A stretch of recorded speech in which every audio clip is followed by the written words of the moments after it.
হরে কৃষ্ণ। সেই ভগবানকে স্মরণ করে ভাগবত কথা কিছু বলবার চেষ্টা করছি। তুমি তোমার শরীরের বিধি, শরীরের ক্রিয়াকে দেখতে পাও। শরীরে তোমার যাই হচ্ছে কিছু তুমি বুঝতে পারছো, তাহলে তুমি শরীর নও। মনের মধ্যে যে বিচার চলছে তুমি তাকে দেখতে পাও, তাই তুমি মন নও। যে বুদ্ধি নিয়ে তুমি নানা রকম কিছু ভাবছো, যা ভাবছো সব তুমি জানতে পারছো।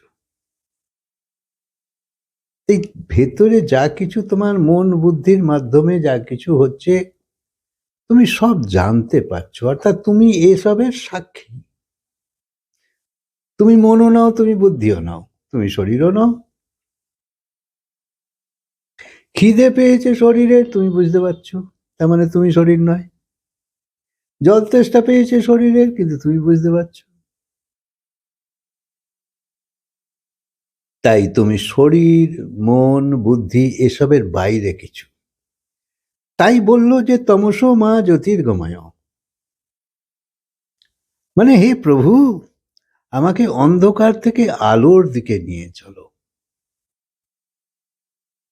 তোমার ভেতরের যে অন্ধকার, তাই হলো অহংকার। অর্থাৎ তুমি এই শরীরকেই আইডেন্টিটি মানো, এটাই আমি, আমি এই, আমি তাই, আমি ওই। তাই বাইরের আলোয় এই অন্ধকার যাবে না। ভেতরে এই যে জমাট বাঁধা অন্ধকার হয়ে আছে, ভ্রম জনিত যে জ্ঞান তোমার মধ্যে আছে, যে বিশ্বাস মজবুত হয়ে গেছে, যাকে তোমায় বললেও তুমি মানতে চাও না, সেই যে অহংকার, সেইটাই বাইরের আলোতে এই অন্ধকার যাবে না। এই অহংকারের জন্যই তো তুমি বুঝতে পারছো না যে তুমি আসলে কে। তাই বললো অসত মা সদ্গময়, অর্থাৎ হে প্রভু, আমায় অসত্য থেকে সত্যের দিকে নিয়ে চলো। অহংকার থেকে আত্মার দিকে নিয়ে চলো, কারণ আত্মা জ্ঞান স্বরূপ, অহংকার অজ্ঞান স্বরূপ। আত্মাই হলো প্রকাশ, আর অহংকার হলো অন্ধকার। যতক্ষণ তুমি এই শরীর কেন্দ্রিক যা কিছুতে তুমি আছো, তুমি অন্ধকারই আছো। আর যত এই তত্ত্বকে বুঝতে পারবে আস্তে আস্তে, তুমি জ্ঞানের পথে যাবে। তাই অহংকার হলো অসত্য, আমি হলো একটা মিথ্যা জিনিস, একেই আমি নিজে বলে মেনে নিয়েছি। আর দীর্ঘদিন ধরে, বহুকাল ধরে, অনেক জন্ম ধরে, সেই জন্যে কিরকম অভ্যেস হয়ে গেছে। তাই আসল আমির যে তত্ত্ব, সেইটা ঢাকা পড়ে গেছে। মৃত্যুর মা অমৃতম গময়, অর্থাৎ হে প্রভু, আমায় মৃত্যুর থেকে অমৃতের দিকে নিয়ে চলো। মৃত্যু কার হয়? সোজা কথায় মৃত্যু শরীরের হয়। এখানে যা জন্মাবে তাই মরবে, যে আসবে সে যাবে। এটা মর্ত লোক, মৃত্যু লোক।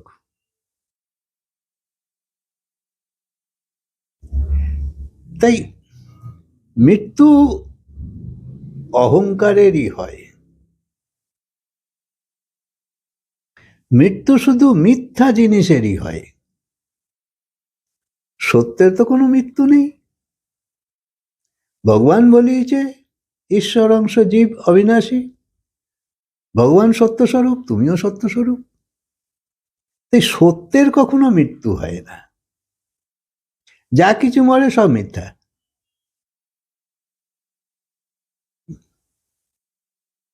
সত্যের তো চির অবিনাশী, তাকে তো সত্য বলে, নাহলে সত্য বলবে কেন? অহংকার থেকে নিরহংকারের দিকে নিয়ে চলো, ভগবানের কাছে প্রার্থনা করো। অর্থাৎ যেখানে জ্ঞানের প্রকাশ এসে যায়, যেখানে এই বদ্ধ জ্ঞানের গণ্ডি থেকে বাইরে আসতে পারো। অর্থাৎ তোমার প্রার্থনা কেমন হবে? যে হে প্রভু, আমায় অন্ধকার থেকে প্রকাশের দিকে নিয়ে চলো, অসত্য থেকে সত্যের দিকে নিয়ে চলো, এবং মৃত্যুর থেকে অমৃতের দিকে নিয়ে চলো। অর্থাৎ মূর্ছিত হয়ে থেকে কি লাভ বলো? জাগরণের দিকে তো চলো। কিন্তু এই সংসারে তো কোনো পরমাত্মা বসে নেই যে তোমাকে এমনি মৃত্যু থেকে অমৃতের দিকে নিয়ে চলে যাবে।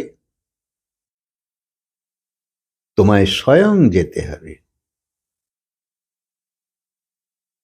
এবং এই নশ্বর জীবন যতদিন আছে তার উপর নির্ভর করেই এই হলো তোমার নৌকো।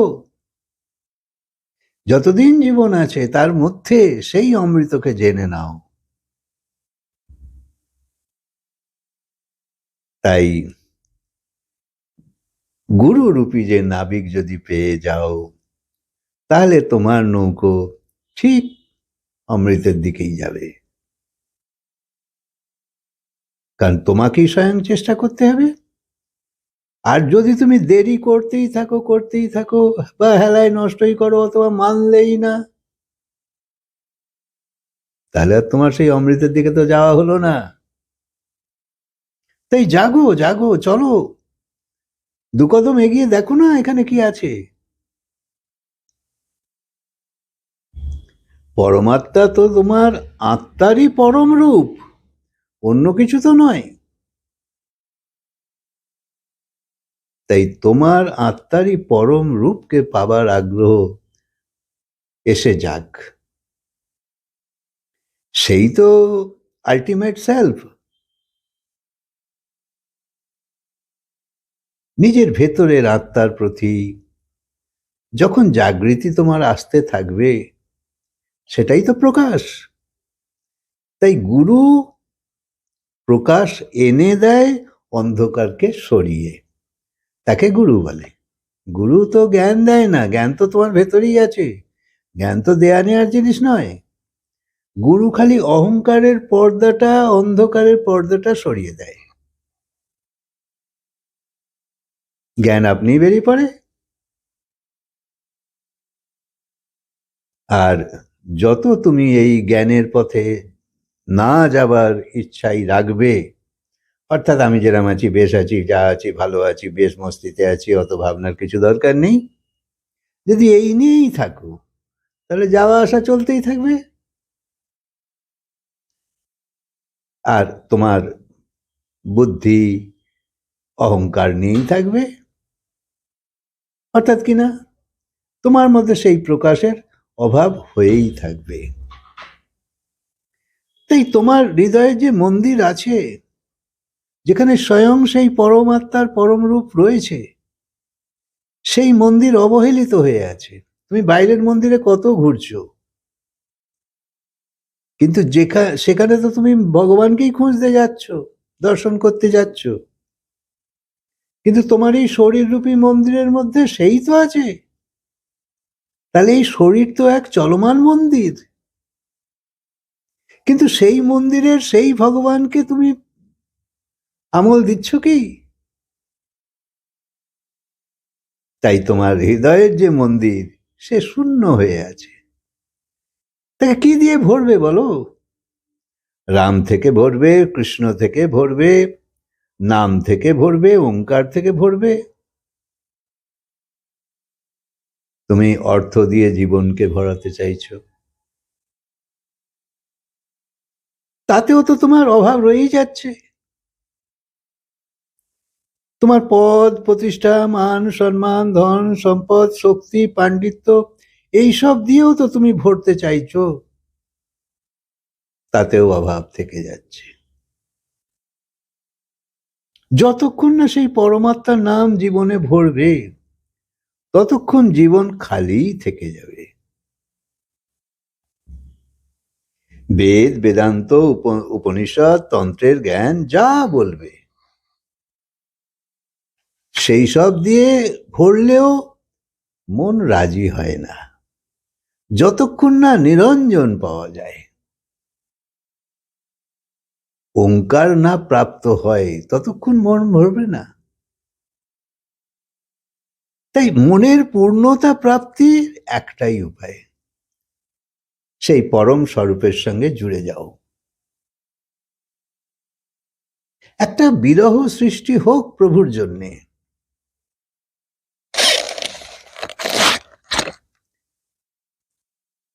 একটা প্রেম এসে যাক প্রভুর প্রতি, তখন প্রভুর দিকে তোমার গতি হতেই থাকবে। তাই বোধের স্মরণে চলো, বোধ এসে যাক, তোমার চোখ খুলে যাক।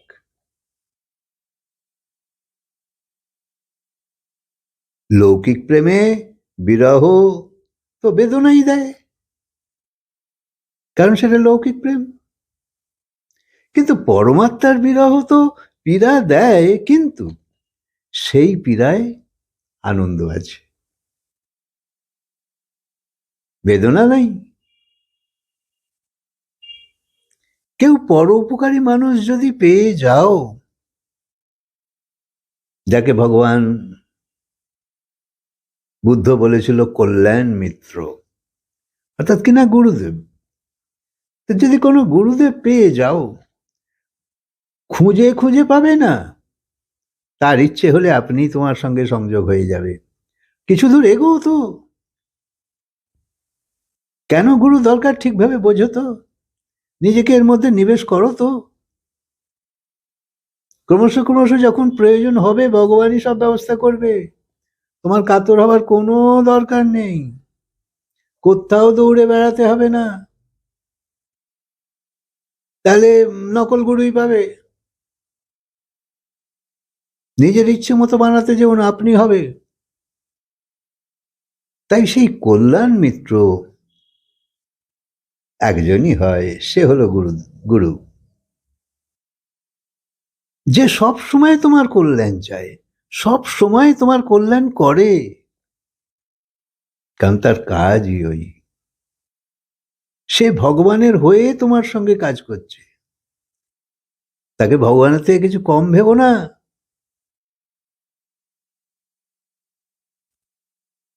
সেই পরোপকারী কেমন হবে, অর্থাৎ যে গোবিন্দের সঙ্গে তোমার মিলন করিয়ে দেবে, গোবিন্দের রহস্য যে বলে দেবে, তার নামের সঙ্গে তোমায় জুড়ে দেবে, এ তো কোনো সামান্য ব্যাপার নয়। তাই পরমাত্মার বিরহ আনন্দদায়ী। আর এটা যে বুঝতে পারে, সেই জেগেছে।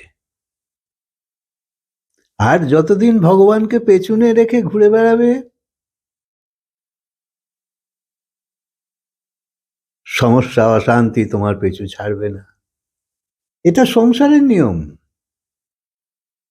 যত বুদ্ধিমান, যত বিদ্বানী তুমি হও, সংসারের যা কিছু স্বাভাবিক পাওনা পাবেই।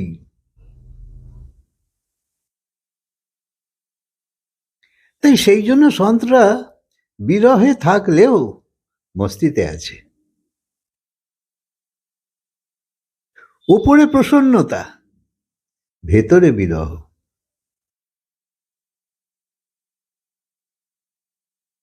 ভেতরে এক ক্রন্দনও চলছে যে কবে দর্শন হবে। তাই নিরাকারে যেতে গেলে তোমার এই বর্তমান বিচার থেকে মুক্ত হতে হবে, মন থেকে মুক্ত হতে হবে। আর মন থেকে মুক্ত হতে গেলে হাসি হলো এক সুন্দর উপায়। মন সেইগুলোই নিয়ে থাকে যেগুলো তোমার অভ্যেস আছে, আর সেইগুলো তোমাকে হাসতে দেবে না, চিন্তাতে রাখবে। দেখো, কেউ করলার খোলায় পা দিয়ে হড়কেছে, তুমি একটু হাসলে, এটা তো সত্যি সত্যি হাসি নয়। যখন ভেতর থেকে আনন্দ প্রকট হয়, সেই হলো ভগবানের উপস্থিতি।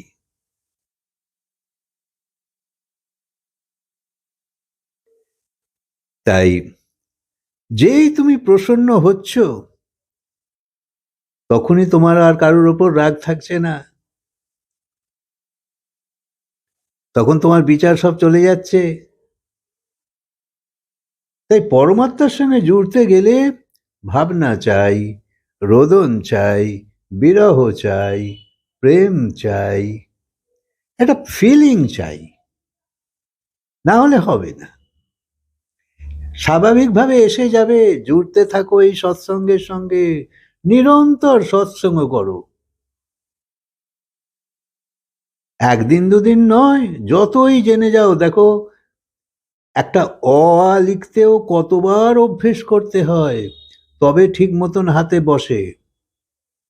এই নয় যে একবার দেখে ফেলেছি অ লেখা এরকম বলে আমি শিখে গেছি। হাত ধরে ধরে কতবার লেখাতে হয়েছে, তবে তো আমরা শিখেছি। এই কথাও সেরকম মনে হয় যে আমি সব জানি, এত সোজা নয়। একেও ওই শিখতে হবে, শিখতে হবে, শিখতে হবে। তাই সময় তো দিতেই হবে। তাই কোথাও যদি সেই অমর প্রেমের চাওয়া থাকে, যা কখনো তাড়াতাড়ি পাওয়া যায় না, তো তবুও যদি চাওয়া থাকে, যার সঙ্গে প্রেম করছি সে তো ক্ষণভঙ্গুর, আর তুমি নিজেও ক্ষণভঙ্গুর, এটা সংসারের ব্যাপার। যার সঙ্গে প্রেম করি সেও মরে যাবে, আমিও মরে যাব। তো এই সম্বন্ধ কি করে পার্মানেন্ট হবে, শাশ্বত হবে? হতেই পারে না, কখনো না। কিন্তু তোমার হৃদয়ে কামনা তো আছে। তো যদি না হয়, তাহলে তো তোমার পীড়া হবে, কষ্ট হবে, যে পূর্ণতা প্রাপ্ত হচ্ছে না। একজন বিচ্ছেদ হয়ে গেলি চলে গেল, তাই সেই পরমের সঙ্গে জোড়ো, যে সম্বন্ধ কখনো ভাঙবে না, সদা টিকে থাকবে। আছেও তাই, বোধ নেই তাই। তাই সেই সম্পর্কের দিকে আমাদের যাত্রা করতে হবে। আরো বলবো, এখনকার মতো কথাকে বিরাম দিই, আবার বলবো। হরে কৃষ্ণ।